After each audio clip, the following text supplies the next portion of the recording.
মৌসুম নূর বেনজির কংগ্রেসে যোগ দিলেন, তৃণমূলের সাংসদ রাজ্যসভার। কিন্তু যেভাবে আমরা দেখতে পাচ্ছি কংগ্রেসের সমহিমায় অর্থাৎ গনি পরিবারের সেই পরিবারের আবারও সমহিমায় কংগ্রেসে যোগদান।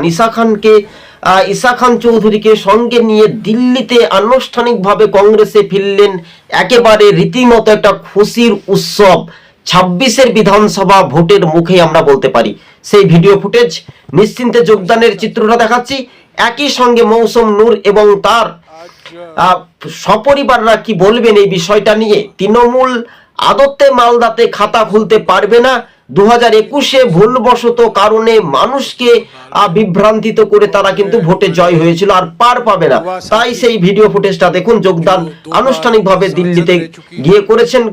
ঘরের সমহিমায় ঘরে ফিরলেন কংগ্রেস দলে। দেখুন, मौसम नूर को फिर से कांग्रेस में वापस आने का मैं उनको स्वागत करता हूँ। हमारे साथ पीसीसी अध्यक्ष, हमारे एआईसीसी प्रभारी और हमारे पश्चिम बंगाल के सांसद सब मौजूद हैं। मैं पहले দর্শক বন্ধুগণ, আজকে ছিল আমাদের এই পর্যন্ত প্রতিবেদন। সবুজ বঙ্গ নিউজ চ্যানেলটি ভালো লাগলে শেয়ার করে পাশে থাকবেন। আজ এখান থেকে সমাপ্ত।